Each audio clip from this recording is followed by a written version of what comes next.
Japan is one of the most beautiful countries in the world. There are a few things that you should never do while in Japan. Don't speak loudly in public transport, or any place in public for that matter. Japanese people are very strict with the rules and trying to maintain peace and order in public. Very similar to Polish people in this regard. Us Americans, unfortunately, out of habit, we like to speak really loudly. Do you want to go get lunch? Yeah, let's do it. Awesome. Oh my god, there's a coffee shop. No, there is. Yes, there is. You'll see signs anywhere when it comes to cafes or public transportation or even some of the lounges and restaurants that you'll go to. Try not to make a lot of noise if you can help it. Another thing is to make sure you don't cross the crosswalks while the light is red. In some countries like Vietnam or Thailand, the rules are a little bit more loose. Here in Japan, everyone pretty much follows the crosswalk rules.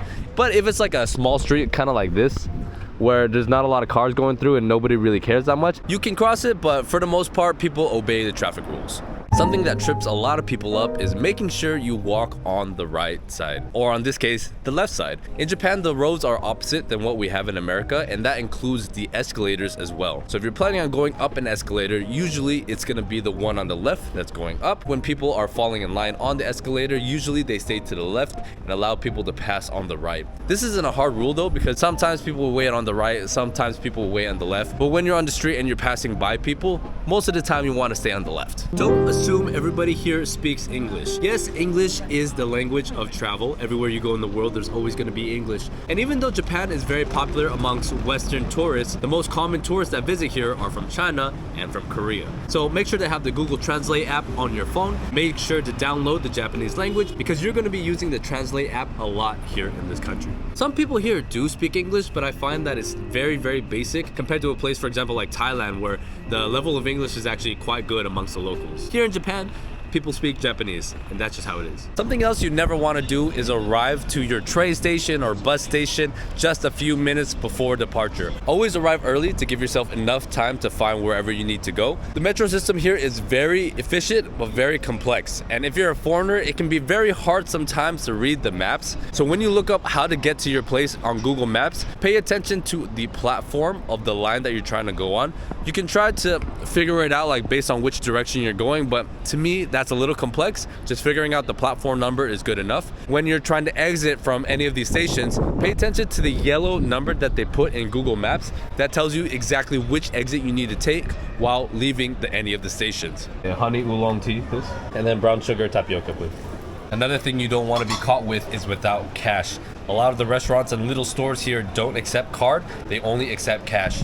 And in this case, they accept cash and IC card, which is what you use to pay for the public transportation. The IC card isn't very common though. Usually these small places only accept cash. IC card, bills, coins. You see, nowhere to pay with card. So I'm walking around drinking this tea right now. It's actually quite uncommon to see Japanese people drinking or eating while walking around. These are things that are most reserved for at a 7-Eleven or a proper restaurant. This is heavily frowned upon when you're on the metro. If you pay attention, people are not eating or drinking. But if you're on the Shinkansen, because it's a long train, people will usually be eating and drinking. That's not a problem at all. Another thing you should never do here is litter. Now yes, I know that seems obvious, but Japan has this weird paradox where everything is extremely clean, yet it's very difficult to find trash cans everywhere. Some good rule of thumb is that if you go to any of the 7-Elevens or the Lawsons all around the city, they usually do have trash cans so you can throw your trash away. If you are walking around and you happen to have some trash, make sure you keep it on you until you get to a trash can and then dump everything out at once. I'm holding on to this. I'm looking for a trash can. I've been walking for a couple blocks already. Still have not found a trash can. This one hidden behind the flag.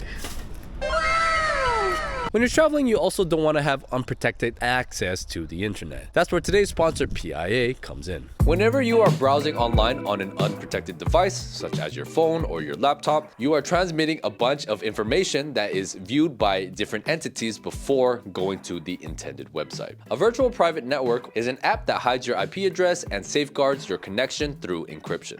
They will never store your information, so you know your information is safe. Not only does using a VPN protect your data, it also has many other benefits as well. Watching Netflix without a VPN is like going to a Michelin star restaurant but only getting access to the McDonald's dollar menu. How sad is it that the dollar menu isn't even available anymore? are. So I personally use PIA VPN to get access to more streaming content all around the world. It has servers in more than 91 countries and every single US state. PIA VPN is available on all platforms, whether it's Windows, Linux, Mac, so you can use one subscription for an unlimited amount of devices that you can use at any time. So use this link down below to get 83% off your annual prescription and 4 months free. Signing up is completely risk-free with their 30-day money-back guarantee, so to me this is an amazing deal. Don't just try the Japanese food here. I know people are like, well, you're in Japan, so you should only eat Japanese food, right? In my opinion, I feel like a lot of Japanese food can get quite repetitive, and sometimes you want to try something different. Surprisingly, the pasta and the pizza here is very, very good. I've had pasta twice already on my trip, and they've both been excellent. Don't think you just have to try Japanese food. Just think about it as eating food in Japan. Food culture here, very similar to many of the other things that they do, focus on doing simple things very, very well. So even if you have a burger or anything else here, they're also going to be of high quality. So don't limit yourself just to Japanese food. Also, make sure you never disrespect the Japanese queuing culture. Whether you're in line for a restaurant like this, or if you're in line for the metro, everybody respects the order of a queue. Unlike some countries, maybe in like Latin America or India, where it's kind of every man for themselves. Here in Japan, the reason why it's so safe and so orderly is because everybody buys into this culture of order. But sometimes the lines can be confusing because let's say you have like half of the queue like this, but then they'll be separated by like a partition and there'll be more of a queue over there. I know I was gonna eat at a restaurant and I thought the small queue was the actual line, but then I turned around and there was actually a much longer queue on the other side of the road that was a part of the same queue. So yeah, definitely pay attention to that. Also, don't forget to bow. This is something that is common in almost all Asian cultures. Every time you do something for somebody, or you let somebody pass, or somebody does something nice for you, make sure just to give them like a little just head nod or a little bow as a token of respect and appreciation. You don't have to go like super extreme where you bow your whole entire body down. And I know some people get into like the specifics of like a certain amount of your body has to go down and this represents a certain kind of bow, that kind of bow. But as a foreigner, I don't think you have to think too much into it. Just give people like a friendly head nod when you know they do something nice for you.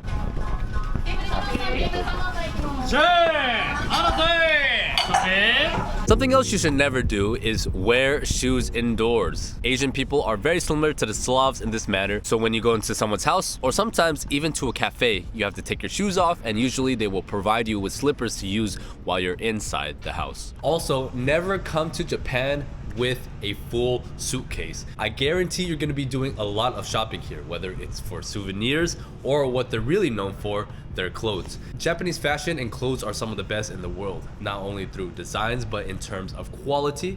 For price, thrift shopping or secondhand shopping is a really big scene here. One of the things that I love to do everywhere that I go is shop.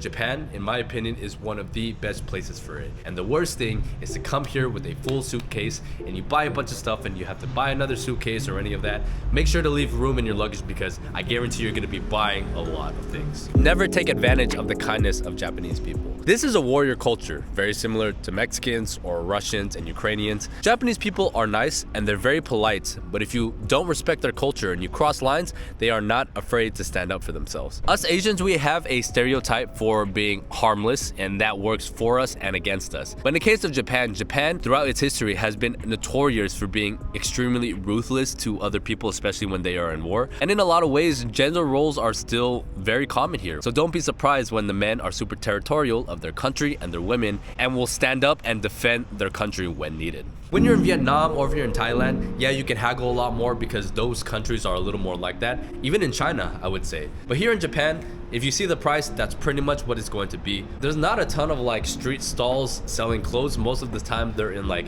actual stores. When you see on the menu is the price that you're gonna be paying no matter what. When you're in a restaurant, never assume something is free. Only if they offer you water, you usually don't have to pay for that. Some restaurants in the US, they'll bring you an appetizer or bread and you usually don't have to pay for that. But here in Japan, if they bring you an appetizer, you're going to be charged for it. To the point where even in some restaurants, there will be a cover charge for every person just for eating there. So pay attention to all the signs, make sure you read everything carefully so you don't get overcharged for something that you didn't order. And the most important thing is don't be a nuisance in public. They have signs all over the country telling you to respect the rules and respect the Japanese way of life. And respect is a two-way street, right? If you respect Japan and their culture, they will in turn respect you as a foreigner. There have been issues lately with a lot of influencers coming to this country and dancing in public or just overall creating a nuisance. That is a big no-no in almost all of East Asia. Don't bring your home culture here. You're in Japan, follow the rules, and they in turn will treat you extremely well. I know there's some people that will say that following rules to this extent seems a little extreme. The reason why Japanese culture is so safe and so orderly is because everybody buys into this mentality. I know for a lot of Westerners, if you were to live here, it may feel a little restrictive and a little unnecessary, but keep in mind these are the sacrifices that everybody needs to make in order for society to be the way that it is. I highly recommend you guys watch this video next. What do you guys think? Do you agree or disagree? Let me know down below and I will catch you on the next one.